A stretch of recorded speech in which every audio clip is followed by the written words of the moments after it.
prophet is the image that its maker should carve it. The molded image. Okay, welcome back. Let us begin with prayer. Karibuni tena, tuanze na maombi.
Amina.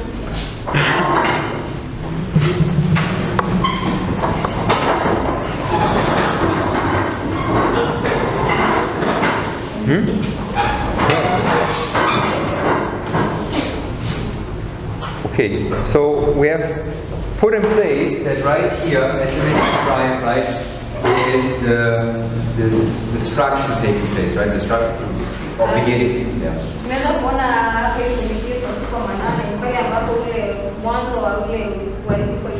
Right, it begins with the leaders and then goes its way through till the youngest. But before the Lord can basically punish, He always gives a warning, right? Na hata kabla Mungu hajaweza kutia ghadhabu yake kwenye watu wake lazima apeane hiyo onyo. So what I want to put in place is well, a couple of things, but one thing is that here is a warning going on of what comes in here. Nataka kwenda kuzungumzia mambo mawili, lakini jambo la kwanza ni kuna hii onyo ambayo inapeana hapa kuhusu ghadhabu yake. So if we go to Revelation chapter 11, for instance, and there we have the two witnesses preaching for how long? For 1260, right?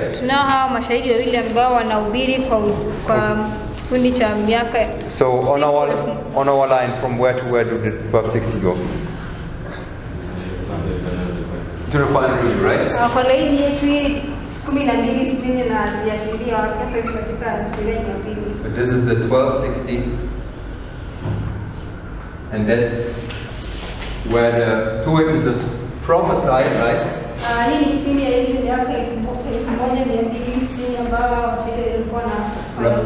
Right, and then they are dead for 3.5. Yes? Okay, but there's something specific about the two witnesses, because when we read verse 6, they're describing the power that they receive during this 1260.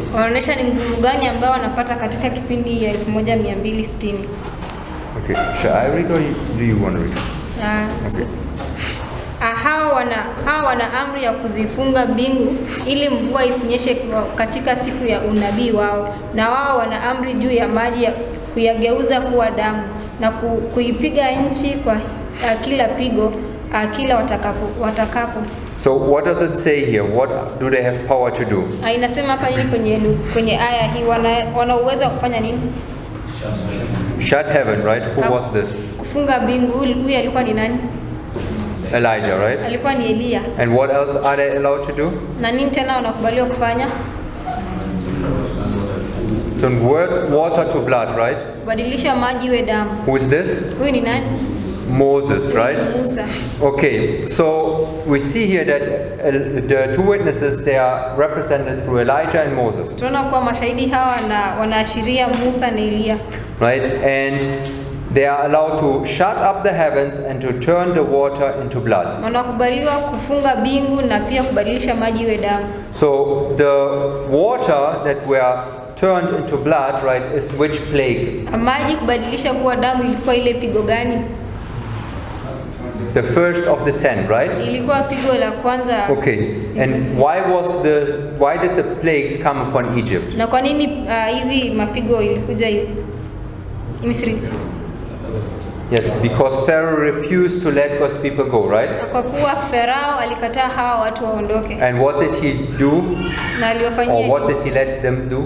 Alifanya To work more on Sabbath. aliweza kuwafanya wafanye kazi zaidi siku ya Sabato. So Sister White says here, during the bondage in Egypt, the Israelites were forced by the taskmasters to violate the Sabbath.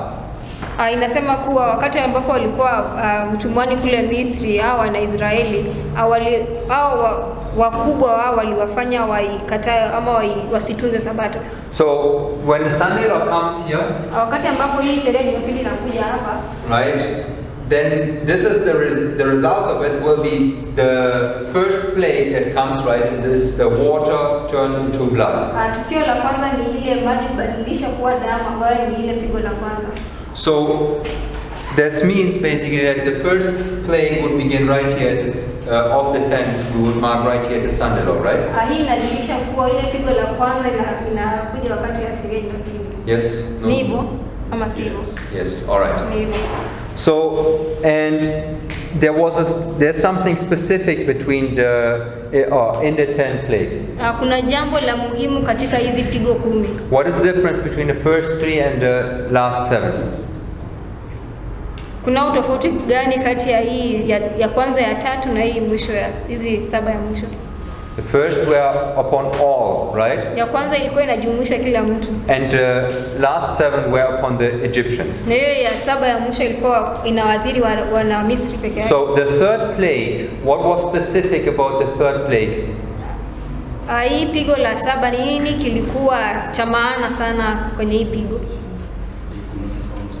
They couldn't counterfeit it, right? Hawangeweza kuiga. So if we read in Exodus chapter 8 verse 19, Soma katika kitabu cha Kutoka 8 Kutoka 8 aya ya 19 inasema kuwa 8:19 inasema ndipo wale waganga wakamwambia Farao, jambo hili ni chanda cha Mungu. Kwa moyo wake Farao na moyo wake Farao ukawa mgumu asiwasikize, vile vile kama Bwana alivyonena. so how did they call this the third plague? Walitaje hii pigo la 7? The finger of God, right? Pigo la 3. So it's the finger of God. Walisema kuwa ni chanda cha Mungu. So the finger of God we mark right here at the midnight cry, Chanda cha Mungu au ile kidole cha Mungu tunaiweka hapa hivi katika kidole cha manane. which is the third plague. Bado ni ile pigo la 3. When Moses came down after 40 days, Wakati Musa aliporudi kutoka kule mountain, baada ya siku right, and he saw the golden calf, alipoiona hii ndama ya, what did he have in his hand? alikuwa na nini kwenye mikono yake? The 2 tables, right? Alikuwa na zile meza mbili. How were the 2 tables written? By the finger of God, right? Ziliandikwa na chanda ya Mungu. So we see here that right here the finger of God is marked. Tunaona kuwa katika hatua hiyo hapo ndipo penye kidole cha Mungu au chanda cha Mungu ina. Okay, I want to give you another illustration. Nataka kuonyesha jambo lingine. At the Sunday law, what are the kings doing?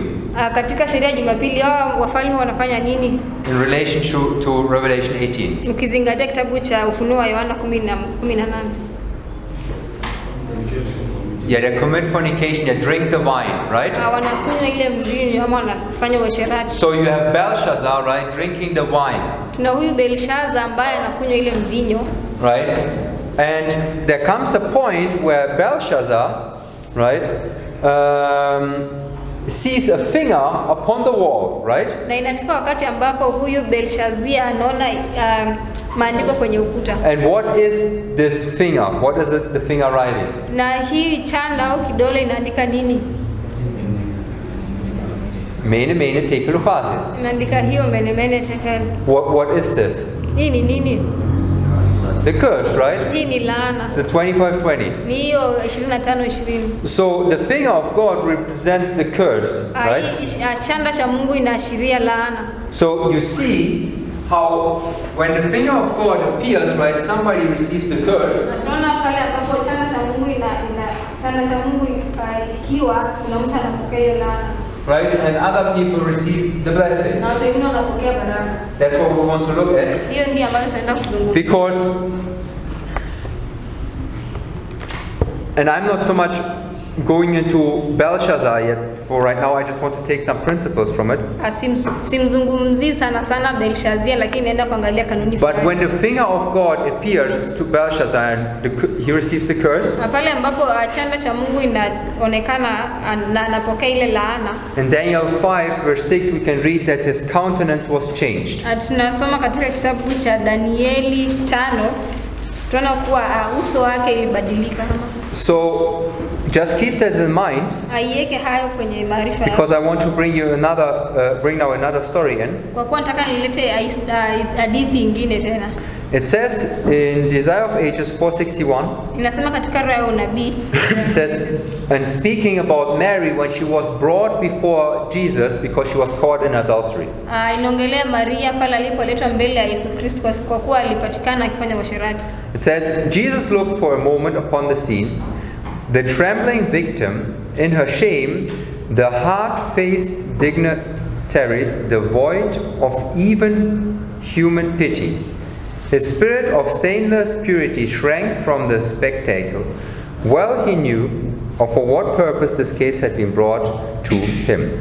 He read the heart and knew the character and life history of everyone in his presence. So what happens here? Yesu Kristo ama nini inatendeka hapa? So there's somebody brought before Christ, right? Kuna mtu analetwa mbele yake. And what do they do? Na nini wanafanya? They accuse her, right? Wanamshtaki. Right, so who is the accuser? Nani ndio hao wanashtaki? Satan, right? Huyu ni shetani. So according to Zechariah chapter 3, when is Satan coming and accusing God's people? Katika kitabu cha Zakaria ni wakati gani ambapo shetani anakuja kuwashtaki watu wa Mungu? Joshua the high priest, remember the story. Yoshua yule kuhani mkuu.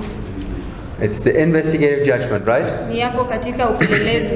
So and Christ, he reads their hearts, right? Na Kristo anasoma mioyo yao. And if we continue, it says these would be guardians of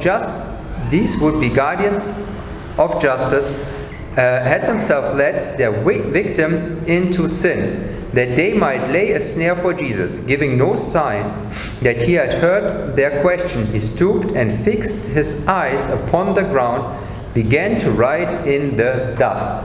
So Christ, he kneels down and he writes, right? Kwa hivyo Kristo anapiga magoti na kuanza kuandika. How is he writing? Anaandika aje? With his finger, right? Anaandika na chanda chake au kidole chake. So let's read what he is writing with the finger in the dust. Sasa tuone nini anaandika kwenye mavumbi. It says, impatient at his delay and apparent indifference, the accusers drew near, urging the matter upon his attention. But as their eyes followed those of Jesus, fell upon the pavement of his feet, their countenance did what? Changed. So like the countenance of Belshazzar, jinsi ambavyo Belshazzar alivyokuwa, you see that also their countenance changed when they see Christ writing with the finger. Tunaona pia nyuso zao zinabadilika pale ambapo Yesu Kristo anaandika kwenye udongo. So they are people, right, who receive the curse basically. Kuna watu ambao wanapokea laana kimsingi. It says they are traced before them were the guilty secrets of their own lives. Inaonyesha pale ambapo uovu wao inaonekana kwa maisha yao. So what was revealed there? Nini ilikuwa inajionyesha hapo hivyo? Their secret sins, right? Dhambi zao za siri. Right? So and nobody could know that, but now here they are openly manifested. They see that Christ has seen what was lurking in their heart. Na hapo hivi hakuna mtu yote ambaye angejua, lakini Kristo aliweza kuonyesha hayo. Right? It was a revelation of character. Ilikuwa hiyo kuonyesha tabia. Then she says, the people looking on saw the sudden change of expression and pressed forward to discover that it was what it was that they were regarding with such astonishment and shame. So I don't have the rest of the quote, but if you read further on, ukiendelea kusoma zaidi kwenye nukuu hii, it says that they began to draw back from the oldest till the youngest. Inasema kwa walianza kuondoka kutoka yule mkubwa hadi yule mdogo. So what does it remind us of? Hii inatukumbusha nini? Ezekiel 9, right? Ezekieli 9. It again begins with the oldest and goes till the youngest. Inaanza na wale wa kale hadi wale wadogo. So we see how the finger of God marks here the investigative judgment at the midnight cry, where the character is revealed. Tunaona hapa ni pale ambapo changa cha Mungu kinadhihirisha na ile investigative judgment. Pale ambapo tabia inadhihirisha. And we have seen that two classes are separated, right? So you have basically those who get cursed and those who get blessed. Because for Mary it says that it was she walked in newness of life from that point forward.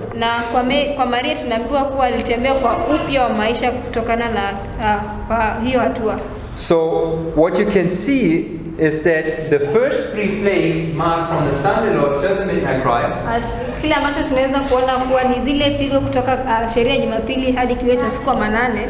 And what I want to show you is that the fourth, right, till the 10th is from the midnight cry till the final review. Kile ambacho nataka naonyeshe kuwa ni ile pigo la 4 hadi la 10 ni kutoka kilele cha siku ya manane.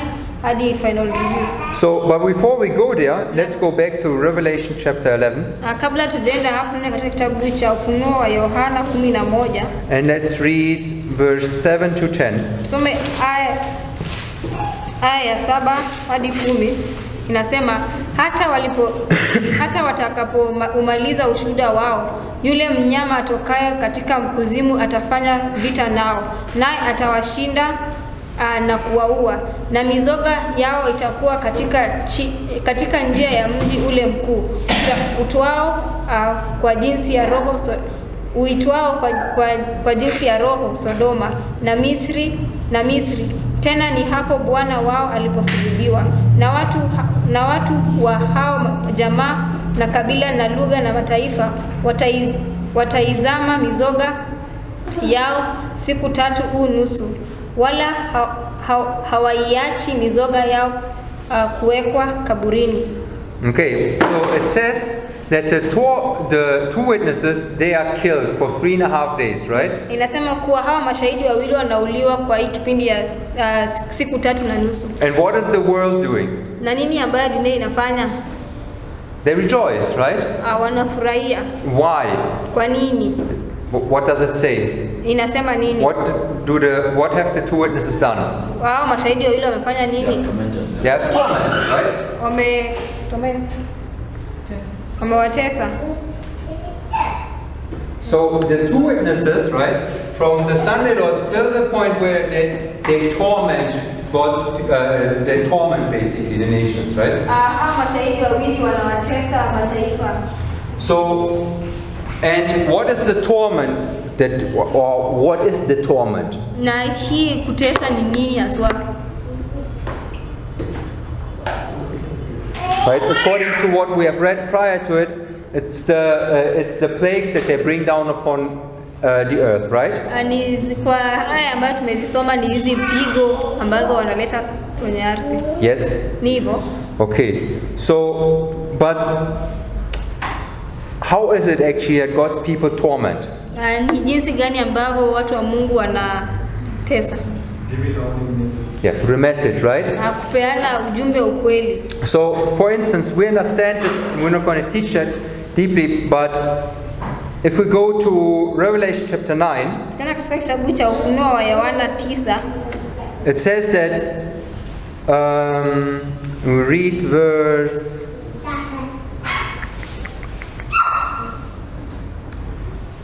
9, verse 1 first, verse 1 and 2. Or let's just read 1 to 3. Mlango wa 9 aya ya kwanza hadi 3 nasema, malaika watano wakapiga baragumu. Nikaona nyota iliyotoka mbinguni imeanguka juu ya nchi, naye akapewa ufunguo wa shimo la kuzimu. Akalifungua shimo la kuzimu, moshi ukapanda kutoka mle wa shimoni kama moshi wa tanuru kubwa. Jua la anga vikatiwa giza kwa sababu ya ule moshi wa shimoni. Nzige wakatoka katika ule moshi, wakaenda juu ya nchi, wakapewa nguvu kama nguvu waliopewa nayo nge za nchi. So who comes down here? Nani anayekuja hapa hivi? A star, right? Ni ile nyota. And if you go to verse 11, ukienda aya ya 11, it tells us that this star, which is an angel, inatuambia kuwa hii nyota ambayo ni malaika, right, is Abaddon and Apollyon. Ni hiyo ya Abadoni na Apolioni. So who is Abaddon and Apollyon? Ni nani ndiye Abadoni na Apolioni? The destroyer, right? Ni yule muharibifu. So the word Apollyon, right? When you go into the Greek, neno Apolioni ukienda kwenye Griki, right, it says a destroyer that is Satan. Inasema ni huyu muharibifu ambaye ni shetani.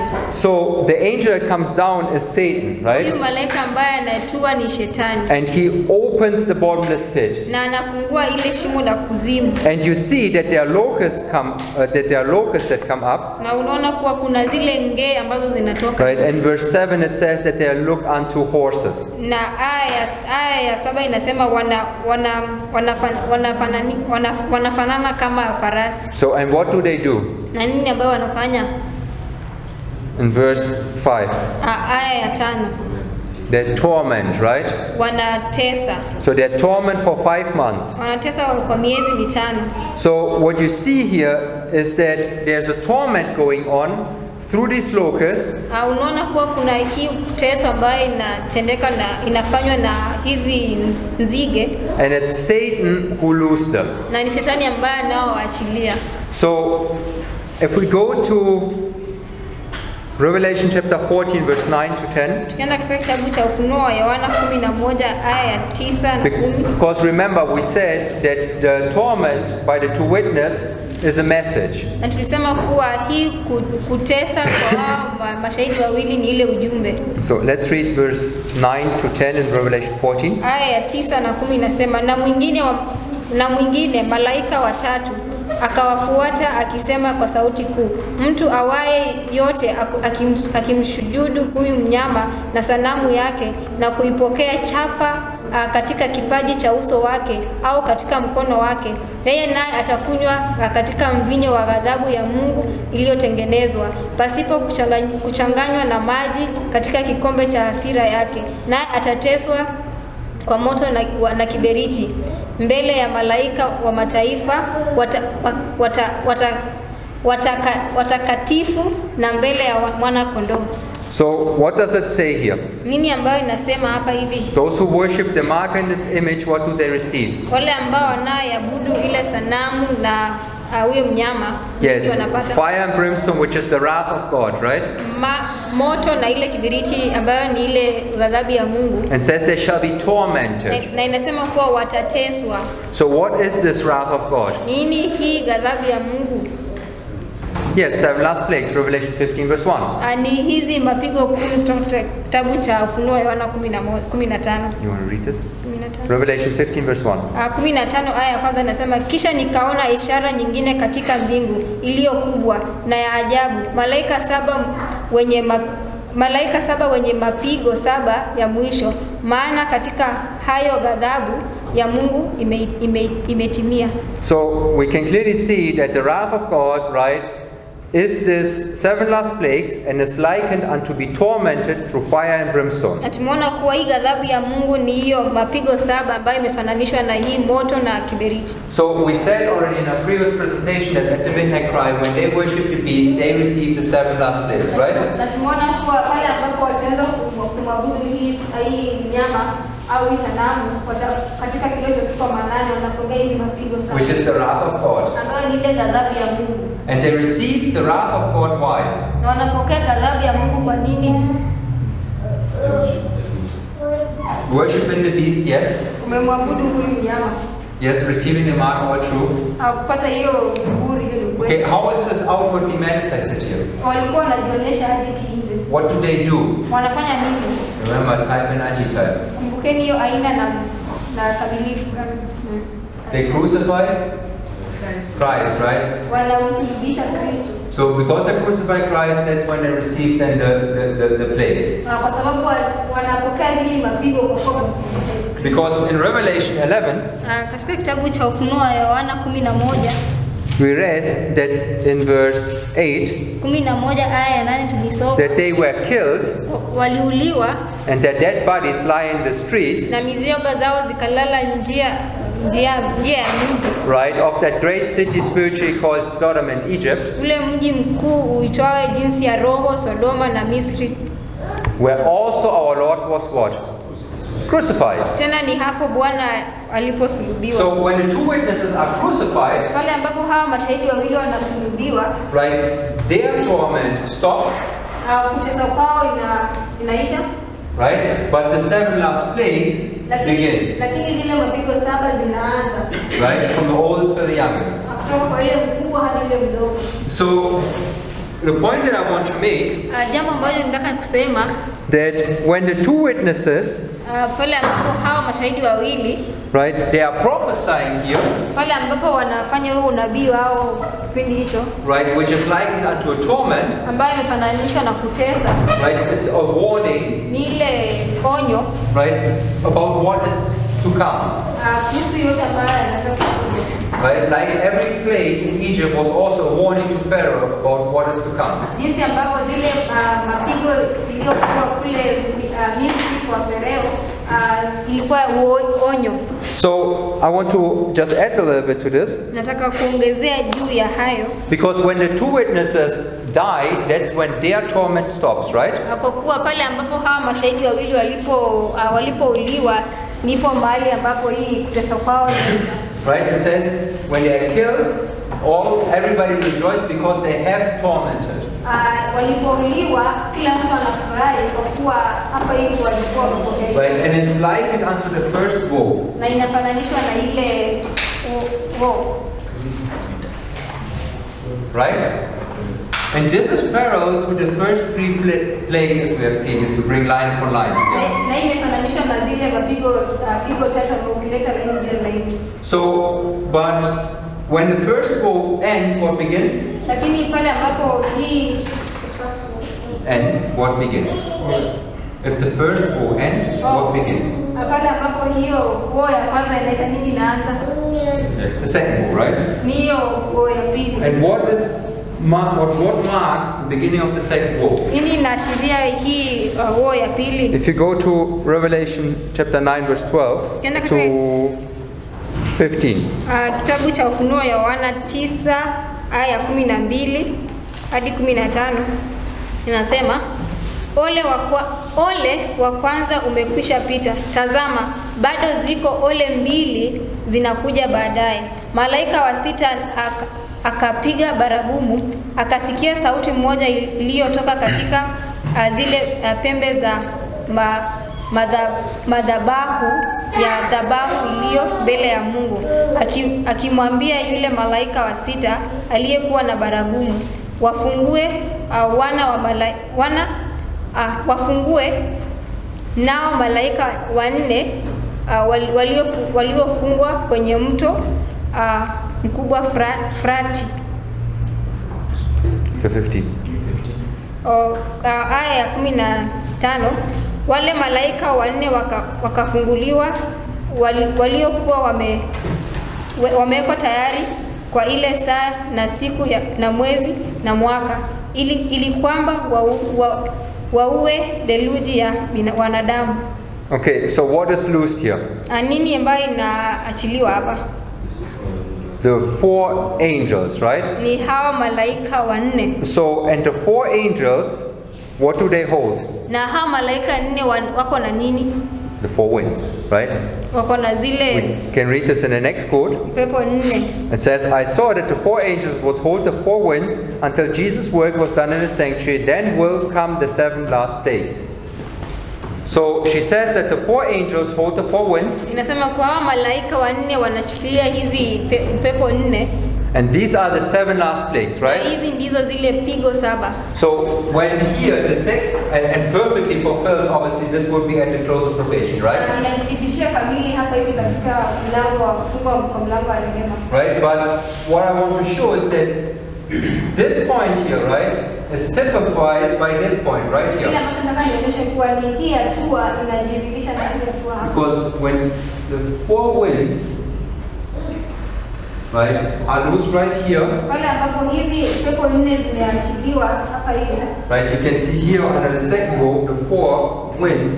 Tunaona katika hii ole ya pili hizi pepo nne loose. zimeachiliwa. So if you go to the chart here, Tena kwenye cheti hii hapa. it says third row cometh quickly. Ole ya tatu inakuja kwa upesi. That's the 7 last plagues. Zile mapigo 7. So what is the 7 last plagues? Kwa hivyo hizi mapigo 7 ni nini? So third row, right? Ile ole ya tatu. So you see here how that this is the third row. Tunaona hapa hivi jinsi ambavyo hii ole ya tatu. Right, and it's typified by the second row. Ambayo imejidhihirisha na ole ya pili. Where the 2 winds are loose. Pale ambapo zile 4 winds. Yes. Pale ambapo zile pepo nne zimeachiliwa. We said that the 4 winds, or we read that the 4 winds are loose at the close of probation, right? Tulisoma kuwa zile pepo nne zinaachiliwa hapa hivi katika ufufuo wa mlango wa rehema. In Christ Object Lesson 412, what does Sister White say about the midnight cry?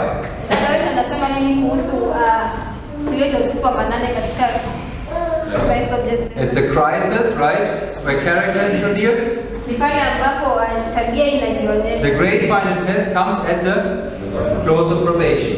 Ile onyo ya mwisho inakuja pale ambapo mlango wa rehema karibu na kufungwa. So at the midnight cry, right, where you can't change anything, Hapa hivi katika kilio cha usiku wa manane pale ambapo huwezi badilisha chochote. where the manifestation takes place, whether you have oil or not, Pale ambapo itadhihirishwa kama uko na mafuta ama hauna mafuta. is marked also already at the close of as a close of probation. Inajidhihirisha kuwa sawia na ule mfungo kwa mlango wa rehema. Right, and it's typifying the close of probation where the 7 last plagues will be loosed. Na inajidhihirisha pale ambapo zile mapigo 7 zimeenda kuachiliwa.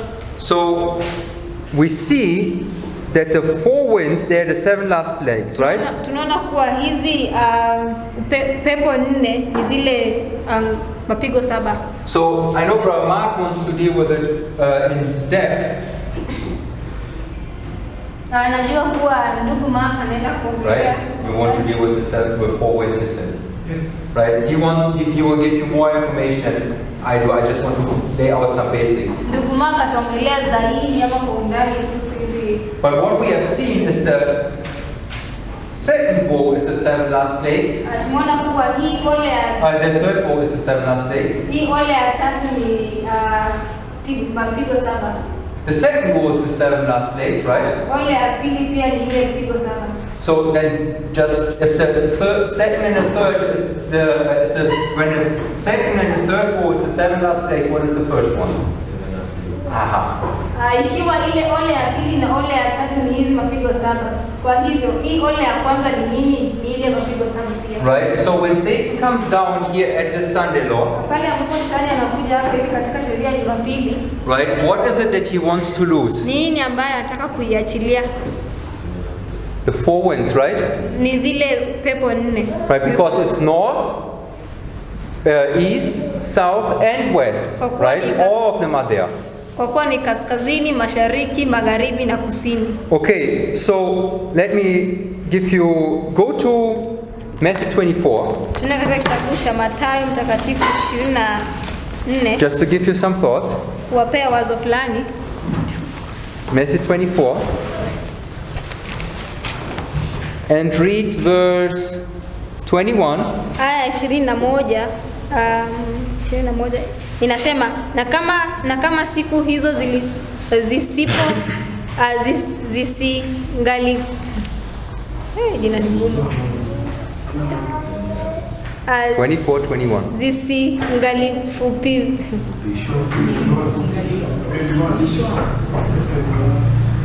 Oh, 21, sorry. Yes. Sorry. Kwa kuwa wakati huo Kwa kuwa wakati huo kutakuwapo dhiki kubwa ambayo haijatokea namna yake tangu mwanzo wa ulimwengu hata sasa, wala haitakuwapo kamwe.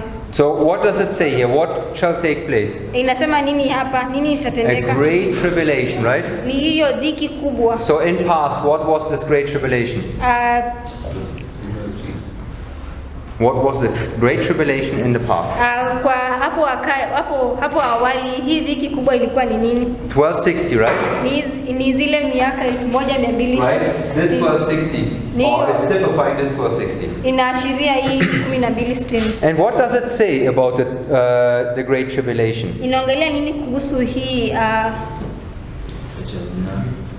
Yes, since the beginning of the world, nor ever shall be. Inasema kuwa tangu mwanzo wa ulimwengu hata sasa wala haitakuwapo kamwe. Okay, will there be a greater tribulation than the Sunday law crisis? Kutakuwepo na hiyo ghadhabu kubwa siku ya sheria ya Jumapili. Prior to the close of probation. Kabla mlango wa rehema hujafungwa. Yes, right? Ndivyo. The 7 last plagues. Ni zile pigo 7. So the perfect fulfillment of this would be then the 7 last plagues. Utimilifu kamili wa hii ni hapo hivyo katika mapigo 7. Go to Daniel 12. Katika kitabu cha Danieli And read verse 1. Aya ya kwanza inasema, wakati huo Mikaeli atasimama, jemedari mkuu asimamaye upande wa wana wa watu wako, na kutakuwa na wakati wa taabu, mfano wake haukuwapo tangu lilipoanza kuwapo taifa hata wakati huo na wakati huo watu wako wataokolewa, kila mmoja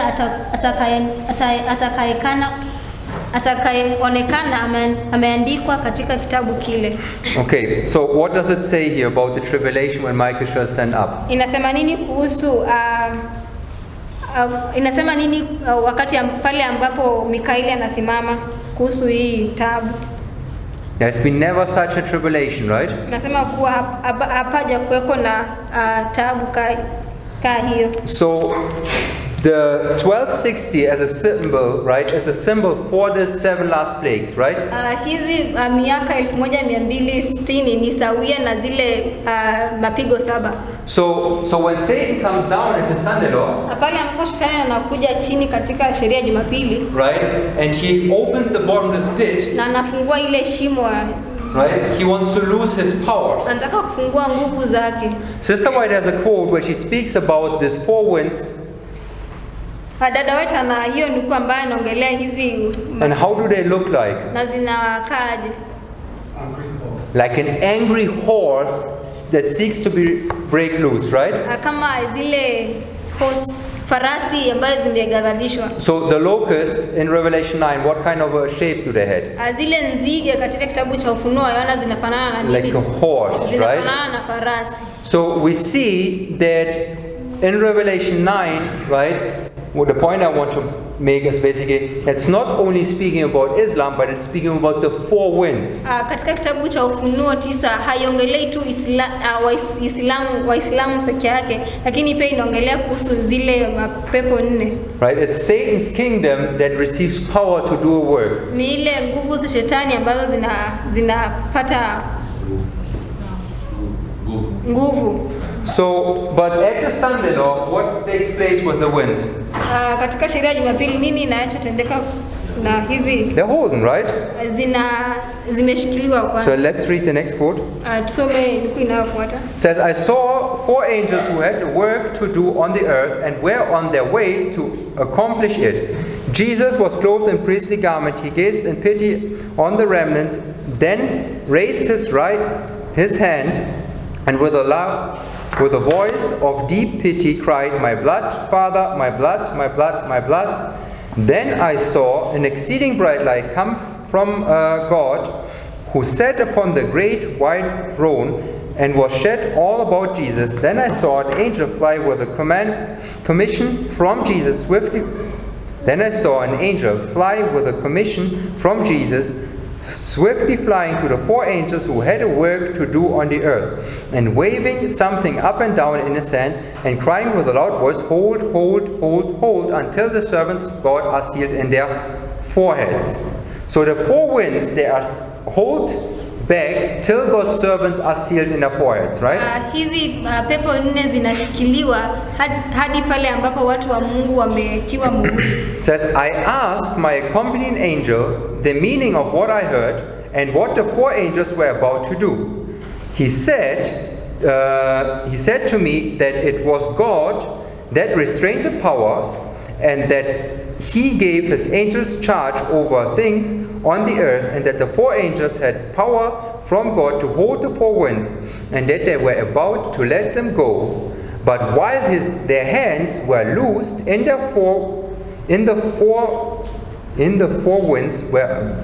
4 winds were about to blow, the merciful eye of Jesus gazed on the remnant that were not sealed, and he raised his hand to the Father and pleaded with him that he had spilled his blood for them. Then another angel was commissioned to fly swiftly to the 4 angels and bid them hold until the servants of God were sealed with the seal of the living God in their foreheads. So when Satan comes down and he wants to loose the 4 winds, pale ambapo shetani anakuja chini anataka kuachilia hizi pepo 4, what you can see is that there is a command given to hold them again, right? Kile ambacho tunaona kuwa ni kunayo amri ambayo inapeana kuwa hizi pepo 4 zishikiliwe. And they are hold as long as it takes to seal God's people. Zinashikiliwa hadi pale ambapo wale wana wa Mungu watakapotiwa muhuri wote. So when is God and what is the seal? Na ile muhuri ni nini? Muhuri ya Mungu ni nini? It's a Sabbath. Yes, that's true. It's a settling into the truth both intellectually and spiritually that you cannot be moved, right? Ni kukaa ndani ya ukweli kiroho na kiakili hadi pale ambapo huwezi tikiswa tena. So it says in the next quote, inasema kwenye nukuu inayofuata, there's a spirit of desperation, of war and bloodshed. That spirit will increase until the very close of time. Just as soon as the people of God are sealed in their foreheads, it is not a seal or mark that can be seen, but a settling into the truth both intellectually and spiritually, so they cannot be moved. So when you have this seal, you cannot be moved, right? Wakati ambapo kuna muhuri hii hauwezi tikiswa. And then she says, just as soon as God's people are sealed and prepared for the shaking, it will come. So what will come? Nini ambayo itakuja pale ambapo wale watu wa Mungu wamekisha wekewa muhuri? The shaking. Kuna hiyo kutikiswa. So this morning we went through the vision of the shaking, right? Asubuhi ya leo tuliangalia kuhusu hiyo maono ya kutikiswa. Which experience is the shaking experience? Hii kutikiswa ni katika kipindi gani? It's the experience of the chasm, right? Ni hiyo hali ya It's the experience of Gethsemane. Ni hiyo pale ambapo It's when you sweat blood. Hapo Gethsemane pale ambapo unatoa. So where is it on the line? Iko hapo kwenye line yetu. At the midnight cry. Katika kilio cha usiku wa manane. So she says that the shaking anasema kuwa hii kutikiswa comes when? Inakuja wakati gani? As soon as the people of God are sealed. Pale ambapo watu wa Mungu wamekisha wekewa muhuri. Right, and we saw that when they are sealed, that's also when the winds get loose. Tunaona kwa pale ambapo wanawekewa muhuri, hapo ndipo mahali hizi pepo 4 zinaachiliwa. So you have to be sealed both intellectually and spiritually when you come here. That's when you receive that seal, so to say, right? Lazima uwe umewekewa muhuri kiroho na kijumla. Pale ambapo unapata hii muhuri alafu hizo. Or maybe better to explain this, you have to be sealed intellectually, spiritually when you come to that point. Lazima uwe umewekewa muhuri hadi pale ambapo unafika wakati huo. And then the shaking comes, which is the losing of the four winds. Ndiposa ndio sasa hizi tikiswa inatendeka ambayo ni kuachiliwa kwa hizi pepo nne. Right, the stipifying the line underneath here. Ambayo inaachiliwa na laini hii hapa chini. So when you come to the close of probation, what do you need to have? Ukija mwisho wa mlango wa rehema, nini yapaswa kuwa nayo? You have the seal Lazima kuwe na hiyo in order to go through the 7 last days. ndiposa uende katika kipindi cha mapigo saba. And she says here, Na anasema hapa kuwa just as soon as God's people are sealed and prepared for the shaking it will come, indeed it has already begun. So, it began already. The judgments of God are now upon the land to give us warning that we may know what is coming. So prior to this shaking, anasema kabla ya hii kutikiswa there's already a shaking going on here, right? kutakuwa na hii kutikisa ambayo And what is this shaking? na hii kutikisa ni gani? It's a warning. Ni hiyo onyo. So the two witnesses, when they're tormented here, they're warned, right? Wale mashahidi wawili ambao pale ambapo wanateswa wanaonya About what will come if you reject God. yote wanaonya kwa yale ambayo atakuja kutendeka ikiwa utamkataa Mungu. So when the warning is given here, you come here and then you could when somebody gets warned, he comes here and he crucifies Christ, right?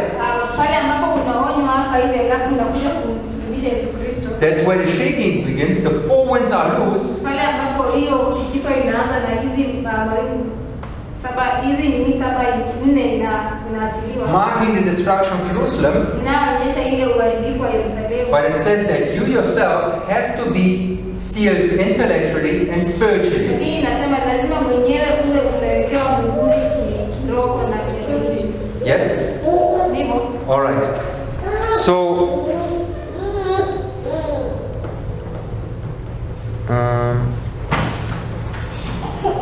So what we want to do now on Sabbath, Kile ambacho tunaenda kuongelea siku ya Sabato, we want to look at this, what it means to have the seal here, inamaanisha nini kuwa na muhuri hapa hivi, and where you are to be in this time period. na pale ambapo unafaa ukue katika wakati hii.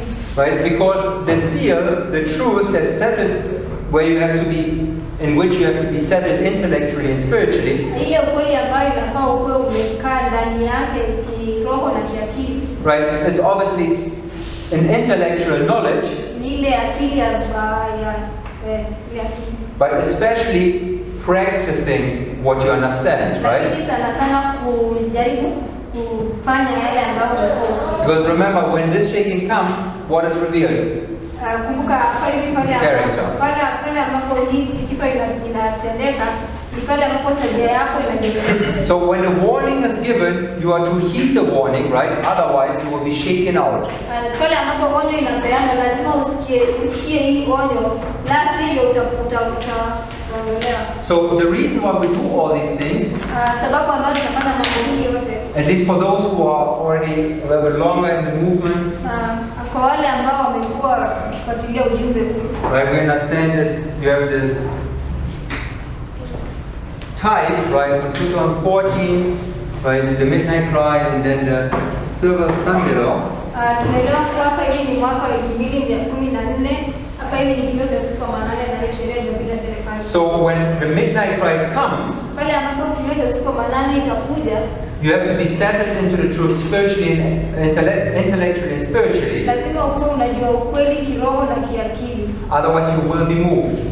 La sivyo utatikiswa. So, like I said, in the next presentation, I want to explain where are we to be in this time period. Jinsi ambavyo nilikuwa nimesema, tunaenda kuangalia pale ambapo unafaa uwe katika kipindi hiki yote. And especially that at the midnight cry, when you come there, Na sana sana katika kilio cha usiku 8 inapoingia. right, you have to have that seal, otherwise you will be moved Lazima uwe na ile muhuri, la sivyo utatikiswa and you will fall, na utaanguka. right, which means your end. Ambayo inamaanisha mwisho yako. So it's important to understand the preparation that we have to do right now in order to come and go through the test. Lazima tuelewe preparation, kujitayarisha ambayo tunafaa tuwe nayo wakati ambapo hiyo jaribio inakuja. Amen. Amen. All right, then let us pray. Tuombe.